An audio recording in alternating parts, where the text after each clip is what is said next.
Bonjour à tous et à toutes, bienvenue sur ce nouveau numéro de votre podcast, le Salon de Causerie. Aujourd'hui, nous sommes mardi et nous allons recevoir un entrepreneur qui a une entreprise qui fait des formations sur les IA et qui accompagne aussi les entreprises qui veulent se digitaliser.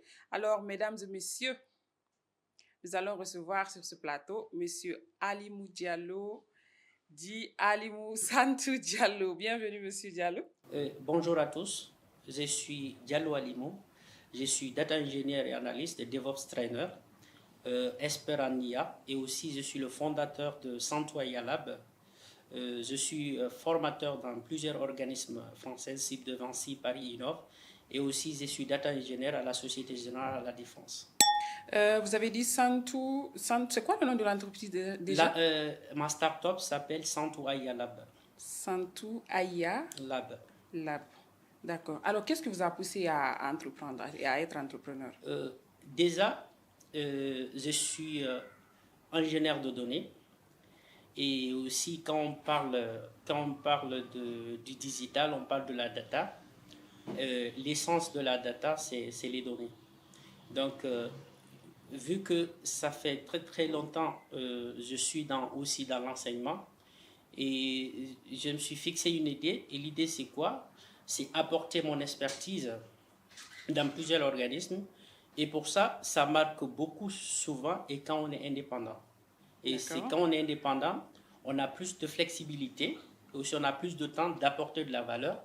Et si par hasard, par exemple, qu'on est embauché et qu'on est avec une structure, parce que là on est sur une tâche bien déterminée, on est sur un focus d'activité, on n'a pas beaucoup plus cette dépendance effectivement, et aller apporter ce qu'on a dans la tête, apporter cette expertise dans beaucoup des coins de la France.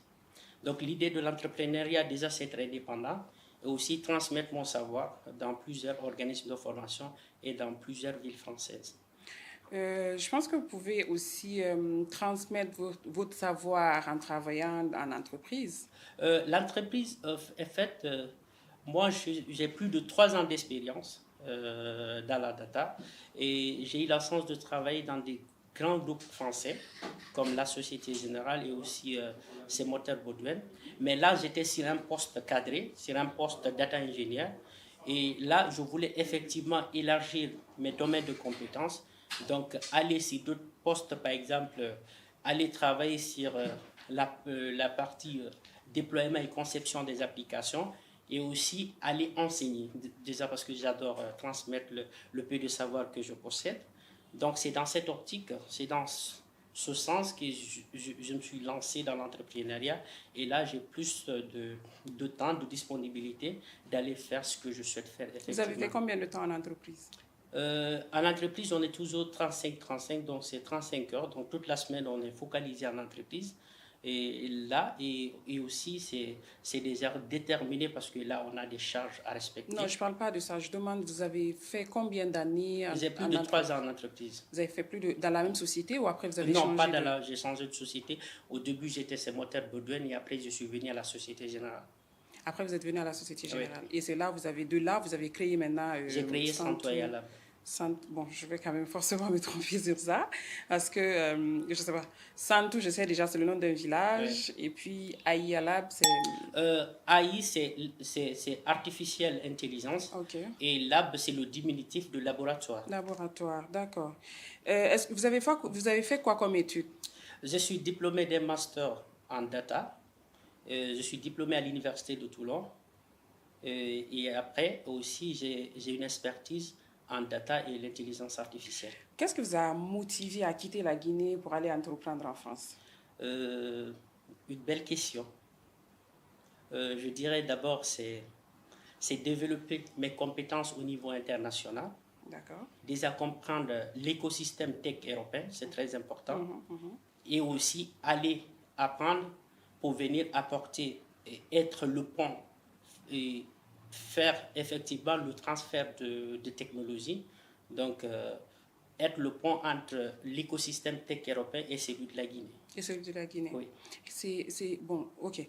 C'est quoi l'histoire derrière l'entrepreneuriat? Est-ce qu'il y a un problème que vous voulez résoudre? Est-ce que il y en a énormément de défis locaux à résoudre. Déjà, le premier volet de mon entreprise, c'est tout ce qui est digital.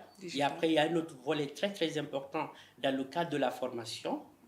Et je sais qu'en Afrique, il y a beaucoup, beaucoup de problèmes en termes de compétences. Donc, il y a beaucoup de défis qu'il faut améliorer. Donc, vu que j'ai effectivement gagné une très belle expertise en Europe, donc par rapport à mon parcours, parce que honnêtement, j'ai un très beau parcours professionnel en termes de diplôme, en termes de vie professionnelle. Donc, c'est ce deuxième volet que je consacre beaucoup pour l'Afrique. Donc, qu'est-ce que ça consiste à faire quoi? Déjà, récupérer les talents guinéens qui se trouvent en France. C'est pour cela que j'ai créé un organisme de formation aussi qui n'a rien à voir avec Sanctuary Lab, qui s'appelle Digitech. Donc, j'ai pris beaucoup de talents, que ce soit des DevOps trainers, des ingénieurs cloud, des ingénieurs cybersécurité. L'idée de cette plateforme, c'est quoi? C'est faire le transfert de technologie, apporter notre expertise, former les talents locaux. Est-ce que vous avez fait un sondage? Est-ce que vous avez fait une étude sur les entrepreneurs ou je ne sais pas ce que vous appelez les talents locaux de la Guinée jusqu'à créer une plateforme, voir comment vous essayez, comment vous voulez nous aider, nous qui sommes en Guinée ici en tant que voulons nous digitaliser, bien sûr. Déjà, le système, parce que quand en fait on parle du digital, il faut parler effectivement à tout ce qui est automatisation et tout ce qui est développement et effectivement de la partie visible des entreprises. Donc si nous prenons par exemple le côté administratif guinéen, parce qu'on connaît tous comment effectivement le retard des délais administratifs, la corruption qui se trouve effectivement dans nos départements ministériels. Donc c'est que moi ce que je propose par exemple comme service ou solution qui m'a poussé effectivement de déployer mes services en Guinée, c'est proposer ces services, mettre en place par exemple des plateformes digitales qui permettent par exemple quelqu'un qui se trouve à Santo, par exemple, il a besoin par exemple d'un médecin ou quoi, il a des chatbots locaux, il peut envoyer un message par exemple, dire ok j'ai besoin d'un médecin, le médecin le plus proche sera localisé. Effectivement, par rapport au service administratif, vous partez faire une carte, par exemple une carte d'identité, vous êtes obligé, par exemple, de parcourir plus de 30 km pour se rendre à une préfecture ou bien à une mairie. Ça, c'est pour ceux qui sont dans les sous-préfectures. Ceux qui sont dans les sous-préfectures. Donc l'idée, en fait, de ma start-up Sanctuary Lab, c'est ce volet, c'est apporter cette énergie, apporter cette expertise en Guinée, proposer ces services dans le cadre de la digitalisation de certains services. Aussi proposer des services dans certains domaines, par exemple en agriculture, que ce soit la santé, par exemple la télémédecine à l'accès par l'IA. Donc il y a beaucoup de choses à mettre en place pour apporter en plus, améliorer effectivement. Et ça fait même pas trois semaines, en fait, j'ai discuté aussi avec des cadres guinéens. J'ai la chance effectivement de rencontrer le ministre des Postes et Télécommunications à Paris au niveau des Vivatech. On a abordé beaucoup de choses et donc les volets que j'ai abordés avec la ministre, c'est le volet éducatif, donc c'est ça, développer les compétences locales. Donc, faire de l'innovation, donc ça consiste à quoi? C'est à accompagner les entreprises vers la transition numérique. Donc, il y a beaucoup de choses à mettre en place. Quand on regarde effectivement en termes de la technologie, on sait qu'il y a un fossé énorme dans le domaine de la tech entre l'Afrique et l'Europe. Il y a aujourd'hui, la majeure partie des entreprises sont digitalisées. Vous avez cité beaucoup de choses qui sont vraiment bien. Moi, je veux savoir comment vous voulez faire cela. Je sais déjà ce que vous voulez, mais comment vous voulez atteindre vos objectifs-là? Déjà, pour atteindre ces objectifs, il faut former effectivement les compétences locales. Des formations, d'accord. Ça aussi, il faut former les compétences locales. Ça, c'est quoi? Mettre en place des organismes de formation puissants et aussi mettre en place les dernières technologies, donc les technologies de pointe. Surtout actuellement, on est dans le monde de l'IA, l'intelligence artificielle. Donc, c'est tout ce qui est parti, par exemple, automatisation, traitement de données et tout ça. Et aussi mettre en place des systèmes qui permettent aussi la sécurisation des données. Des systèmes. Des systèmes et des données. D'accord. Et c'est quoi le plus grand défi que vous avez eu en tant qu'entrepreneur? Déjà, je dirais, Ça n'a pas été très très compliqué pour moi en France, vu que je suis dans un domaine qui est un peu demandé. Vous avez fait le lycée, vous avez fait votre licence, tout ça, vous avez fait ça en France? J'ai fait tout mon parcours universitaire en France. Vous avez passé le bac ici? Dès que j'ai eu le bac, je suis parti. Vous avez passé le bac en Guinée? J'ai eu mon bac à Conakry. D'accord. Et c'était en quelle année? J'ai eu mon bac en 2012. En 2012. Ok. Donc, dès que j'ai eu mon bac, je suis passé par le Sénégal. Je suis diplômé d'une licence informatique au Sénégal et je suis reparti en France, reprendre une autre licence, effectivement, tout ce qu'on raconte, en traitement d'analyse de données, et j'ai fait mon master aussi en France. J'ai fait tout mon parcours professionnel et aussi tout le parcours universitaire en France. Et c'était quoi le défi? Déjà, le défi, ça repose effectivement en perspective d'évolution. Ça aussi, je sais que ce que la France m'a donné, ce que la France m'a permis, ce que la Guinée ne pouvait pas me donner, ça, il faut être honnête. Donc, en termes de compétences professionnelles, ce que je possède aussi, par exemple, si je regarde mon background, je dis que ouais, là, je suis arrivé à un niveau, effectivement, où je ne veux plus galérer en termes d'opportunités professionnelles. Donc, je sais que j'ai bien mis la fondation au niveau de mon parcours. Donc, ce que je dirais aussi est aller chercher cette expérience, aller chercher ce savoir et venir transmettre ça à mon pays, servir ce pays, effectivement. Comment vous percevez le niveau de compréhension et d'adoption de l'IA en Afrique aujourd'hui? Franchement, le niveau, il est un peu faible. Donc, quand on parle de l'intelligence artificielle, il faut parler de la donnée.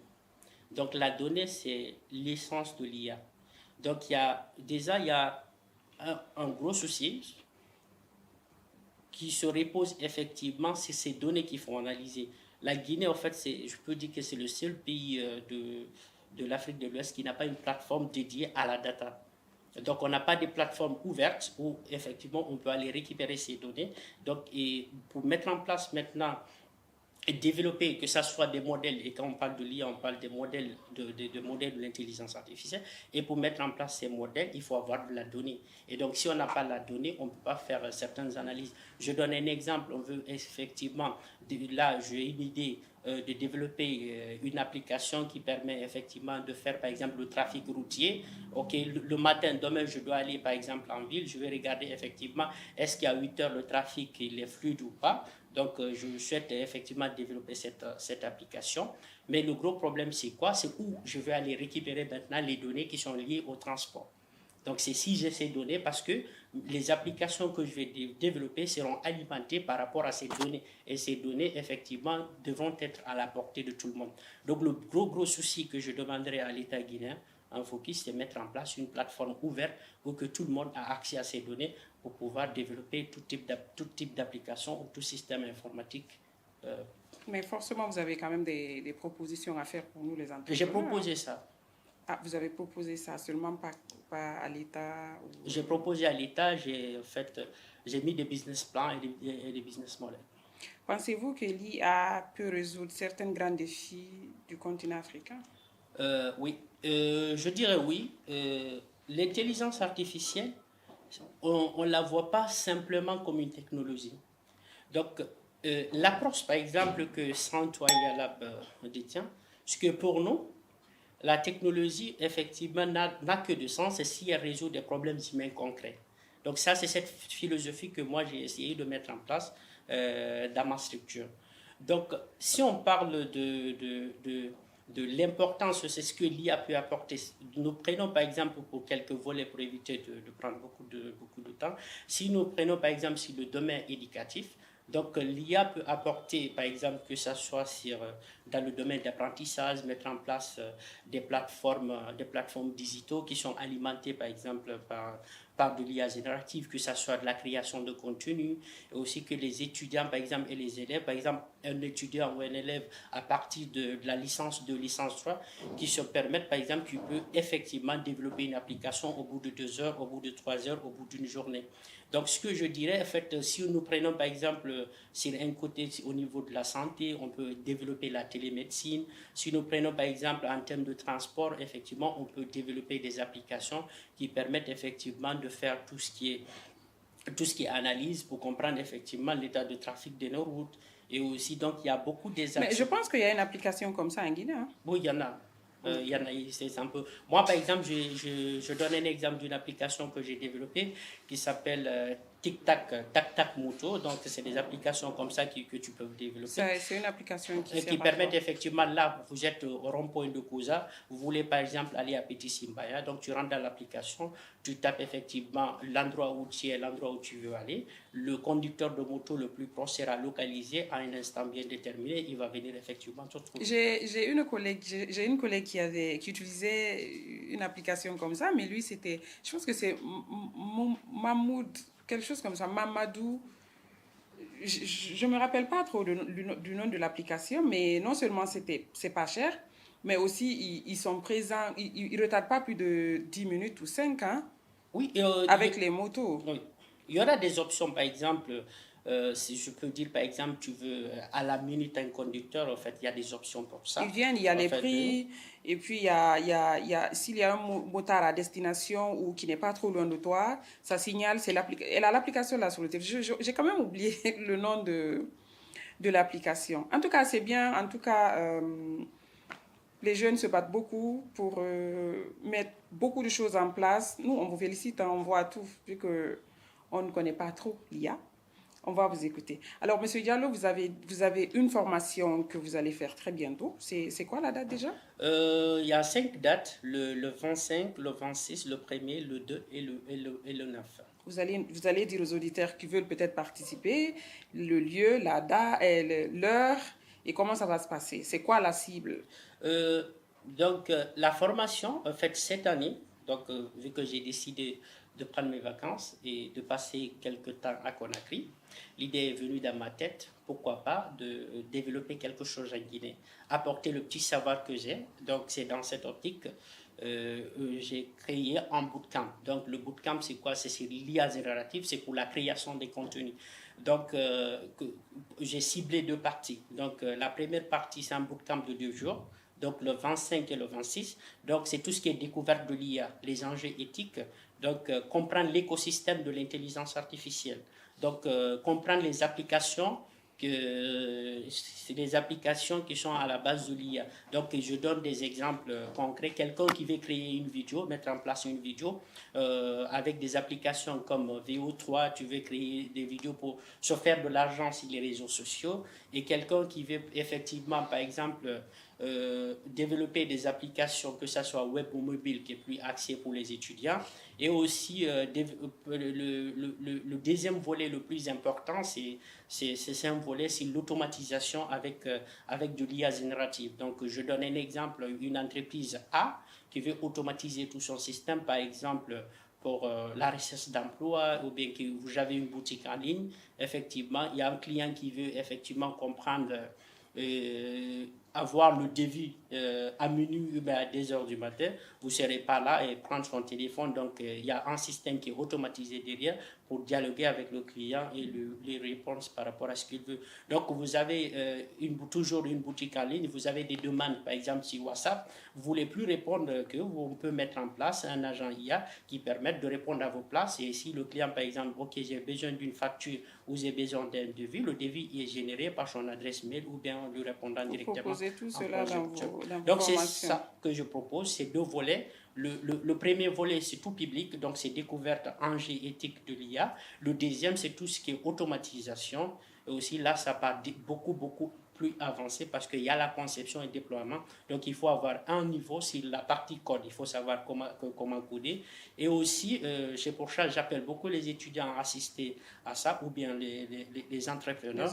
C'est tous ceux qui s'intéressent effectivement au digital parce que j'ai ajouté un concept, permettre aux gens, à la fin de cette formation, partir avec des agents IA locaux. Donc là, en termes de sécurité, par exemple, là, ils ont une base de données ou bien ils ont des documents qu'ils ne veulent pas donner à ChatGPT ou par exemple à Gemini. Je pourrais les montrer comment développer une intelligence artificielle comme ChatGPT, effectivement, mais de local sur leur ordinateur. Donc là, il n'y a aucune perte de données. Et aussi, par exemple, les montrer comment développer une application, que ce soit mobile et que ce soit web, au bout de 2 heures. Au bout de 2 Au heures? bout de 2 heures. L'application est mise en place, il est déployé, il marche au bout de 2 heures. Et la formation, elle est payante? Elle est payante. La formation, le premier volet, il y a 500 à 500 000. Je n'ai pas mis beaucoup par rapport au contenu de la formation. Et la deuxième partie, elle est à 1 million pour 3 jours. Ok, la formation de 2 jours est à 500 000. Oui. La formation de 3 jours est à 1 million. Oui. D'accord. Quel type de compétences vos apprenants développent-ils? La première partie du bootcamp, donc il y a 2 compétences à développer à la fin de la formation, puisque la personne est cultivée en termes de l'IA, il connaît en fait l'univers, l'écosystème de l'intelligence artificielle, et aussi il y a une deuxième partie, toujours dans le premier volet, sur les dangers éthiques. En fait, il faut effectivement renseigner la personne et aussi les dangers de l'IA. Donc ça c'est le premier. Mais le deuxième volet, et c'est le volet au fait où j'ai mis beaucoup le poids, effectivement, parce que là j'ai pensé beaucoup aux étudiants, aux ingénieurs, aux agents des entreprises. Là ils vont sortir, je ne dirais pas qu'ils vont sortir avec un niveau d'expertise énorme, mais ils vont en fait être à l'aise sur la création du contenu, création de la valeur et aussi tout ce qui est développement, que ce soit du côté de développement, que ce soit aussi la partie automatisation et création des agents IA. Comment les entrepreneurs et les étudiants s'inscrivent sur votre formation? J'ai mis des liens en ligne parce que je publie tout le temps. Quoi le nom? Et sinon, la personne peut aussi aller sur mon site internet www.santoyalab ou sinon, je suis visible sur les réseaux sociaux, Ali Moujalo, sur LinkedIn, ou bien la personne peut taper directement mon nom à la barre de recherche sur Google, il tape Ali Moujalo, vous avez mon portfolio, donc c'est mon CV qui est en ligne. D'accord. Et vous avez eu quand même à faire d'autres formations à part celles que vous En faites Guinée, en Guinée? c'est la première fois. Ok, ailleurs quand même vous avez fait? Je suis formateur dans 4 à 5 universités parisiennes. C'est quoi l'exemple de votre... Est-ce que vous avez un success story d'un de vos élèves après votre formation? J'ai toujours les commentaires, toujours des commentaires positifs après. Que ce soit sur mes plateformes, que ce soit aussi sur des plateformes où je suis inscrit. Et donc, j'ai toujours des avis favorables et aussi la personne peut consulter les avis par rapport à mes plateformes digitales. D'accord. Vous êtes entrepreneur en France. C'est quoi l'avantage ou les défis que vous avez en tant qu'Africain et être entrepreneur en France? C'est très compliqué. Honnêtement, c'est très compliqué. Au début, c'est un peu compliqué par rapport au fait dans la conception des choses. Je dirais, quand on est africain, on a un blocus. Déjà, je sais que c'est un gros mot, c'est quand on est noir, c'est un peu compliqué. Okay. Quand on est noir en Europe, c'est un peu compliqué. C'est pour ça qu'il faut travailler. Donc, devant le français, il faut montrer une double compétence. Et moi, je sais que ça a été un peu au début, quand je partais, parce que moi, j'ai commencé à enseigner directement une classe de Master 2 à Rennes. Donc, quand j'appelle ou quand j'arrive devant l'administration ou quoi, j'arrive, ok, c'est le formateur. Deux fois, il y a des gens qui sont étonnés. D'accord. En fait, ils sont étonnés, ils se disent, attends, déjà par rapport à mon background, parce qu'il y a beaucoup des écoles, en fait, c'est vrai que ça change maintenant. Ils sont habitués à avoir des profs barbus, costauds, grands, costards, tout ça. Donc, quand j'arrive, ok, bonjour, je suis le formateur, le prof de data, quelle classe, master 2. Et boum, tu arrives en classe, tu vois comment on te regarde. Moi, je sais qu'une fois, quelque chose qui m'a choqué tellement, et en fait, j'étais dans une classe de master 2, c'était un projet de fin d'études. Donc, je vais expliquer 2 cas qui m'ont fait très, très mal en France. Le premier cas, c'est un projet master 2 de fin d'études. J'arrive, l'étudiant, il est bloqué. Il est bloqué sur son ordinateur, sur ses codes pour déployer son application. Et moi, je devant, il m'appelle, il dit, Alimou, est-ce que tu peux venir voir? Ça m'a choqué le mot. Parce que dans ma tête, en fait, lui, c'est un étudiant, il ne sait pas comment j'ai fait pour me retrouver devant lui. Il m'appelle par mon prénom, sans monsieur, sans rien, sans s'il vous plaît, sans vous voir. Alimou, est-ce que tu peux venir? Donc ça m'a choqué. Ça, c'est le premier truc. Le deuxième truc qui m'a fait très très mal, ça c'était à Aix. Parce que j'enseigne aussi à Aix.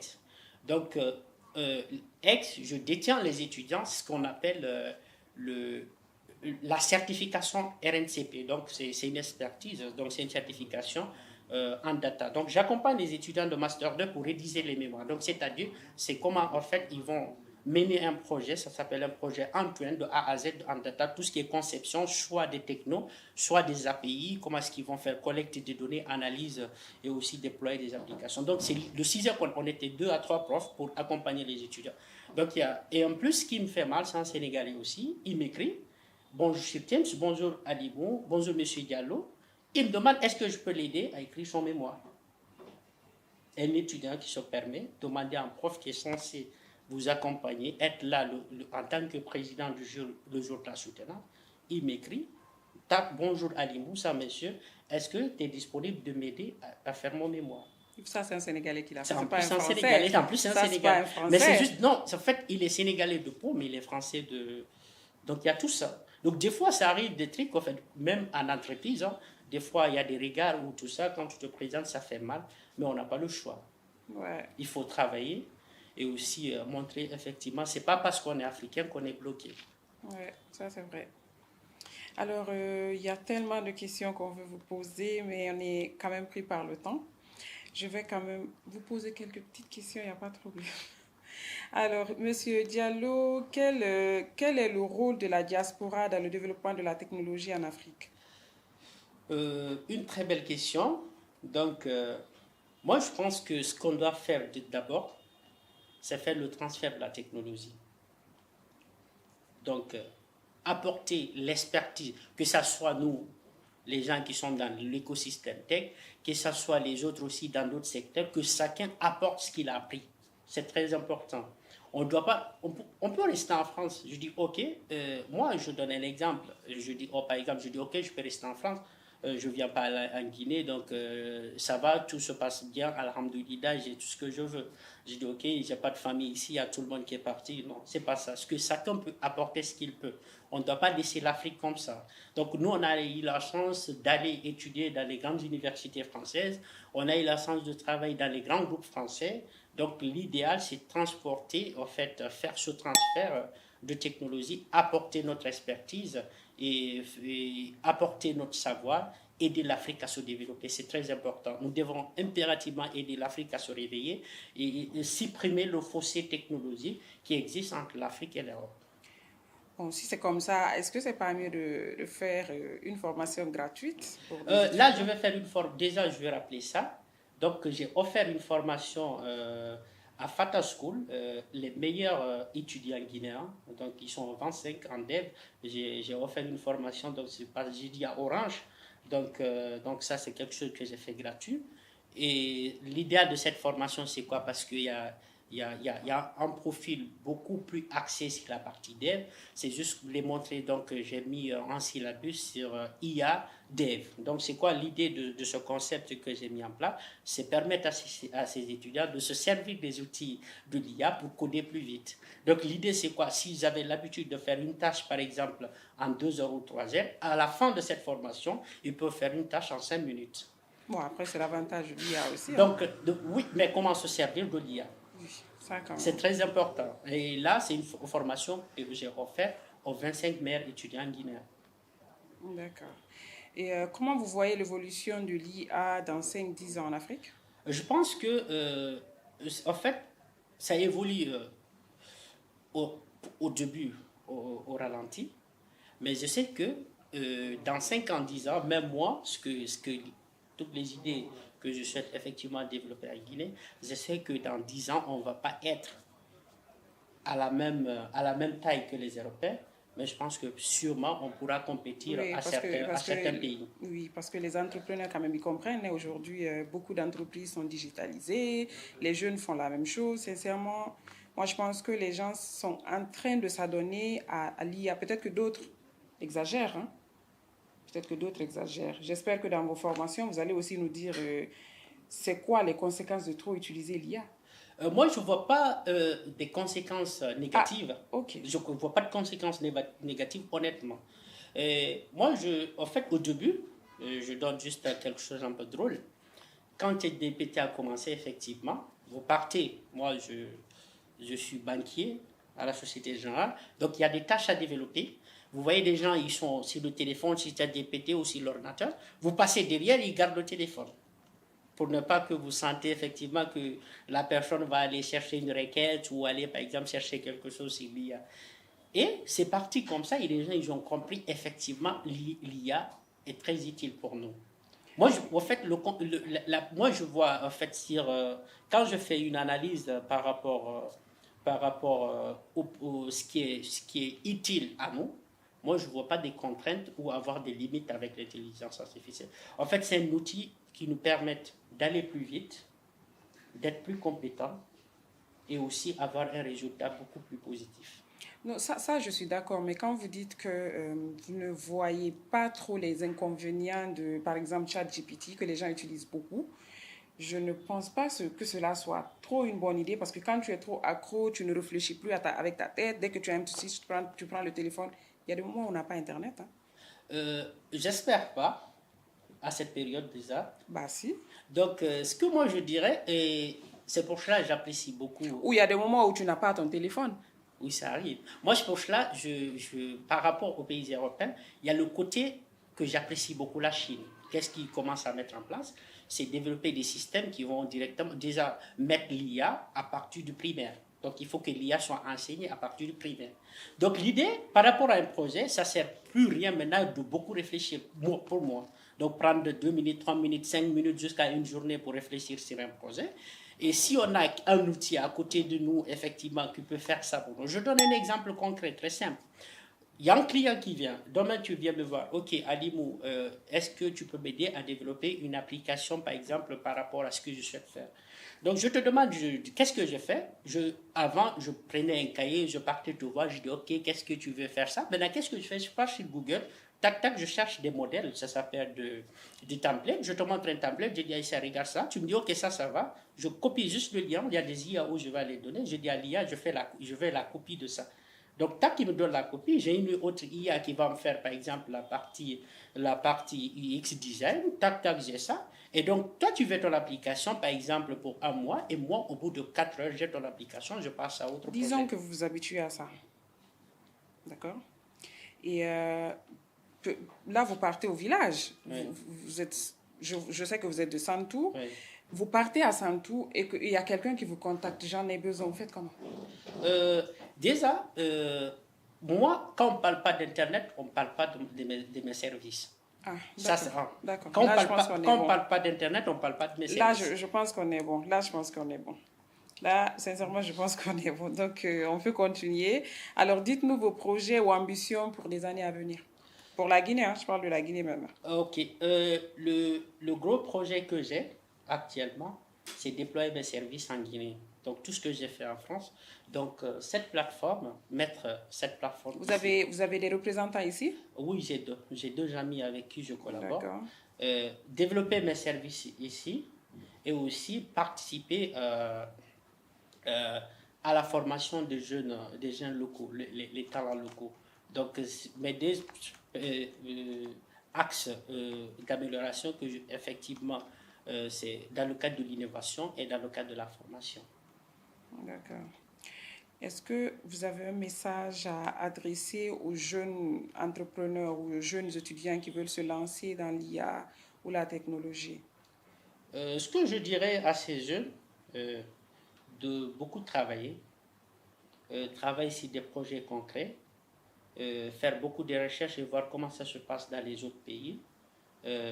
Pas se focaliser effectivement sur le niveau africain, voir ce qui se passe, que ce soit en Asie, en Europe, en Occident, se comparer à ces projets, se lancer des défis et penser effectivement comment ils vont faire pour améliorer le savoir qu'ils ont ou les compétences qu'ils possèdent.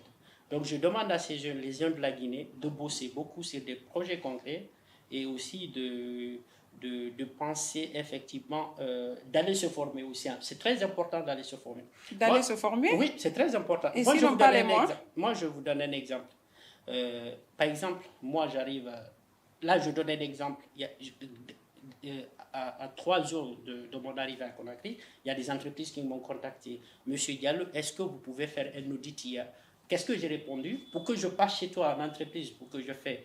Les entreprises guinéennes? Les entreprises guinéennes, je suis à 5 millions par jour, actuellement là où je suis. Donc pour que je parte dans ta boîte, je discute avec toi, je fais l'audit, tu me payes 5 millions par jour. Et je sais que si c'est un diplôme guinéen, ils ne sont pas capables de faire. En plus, tu peux trouver des compétences en Guinée qui sont plus développées que moi. Mais c'est juste parce que moi j'ai un titre, c'est marqué République française. Je pense que même si à cause de ça, je serai pris par rapport à un talent guinéen. Mais un talent guinéen... Ce que je demande, c'est se former, soit en Guinée, mais par rapport à des structures étrangères. Et aussi, un autre côté, aller se former, c'est très important.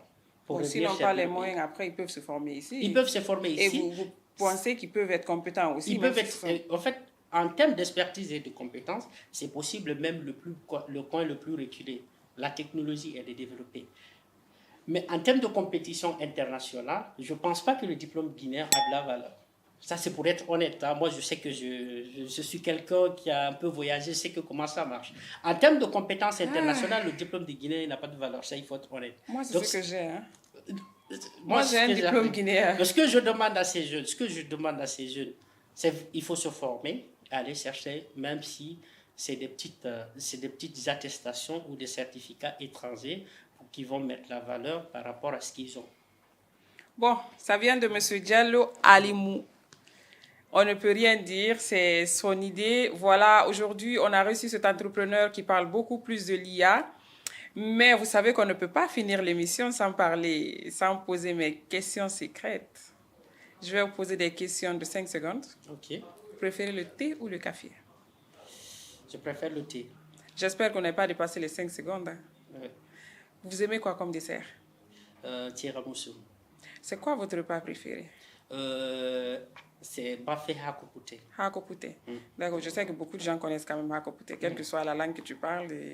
Et quand je dis, par exemple, je dis l'IA. Selon vous, l'IA se représente comme quoi? L'IA, juste. Hein? Ça représente une machine qui travaille à la place de l'homme. Donc, une opportunité. Oui. Vous considérez l'IA comme une opportunité? Oui. Vous allez dire 2 mots aux personnes qui vous adorent, qui vous suivent, et à nos auditeurs. Avant qu'on ne finisse l'émission, on est à la fin. Déjà, merci pour l'invitation. C'est une très belle opportunité pour moi d'être connu dans mon pays. Et merci par rapport à ce que vous faites. Ça fait un bon moment par rapport à tes partages. Je regarde effectivement les personnes qui passent ici. Et ce que je demande effectivement, c'est continuer dans cette perspective, dans cette optique. Et vous êtes vraiment encouragés. Et votre projet, c'est un projet sanitaire. D'accord. Alors, merci, chers auditeurs. On était avec un entrepreneur. Nous sommes mardi prochain pour un autre entrepreneur. À bientôt. Merci beaucoup.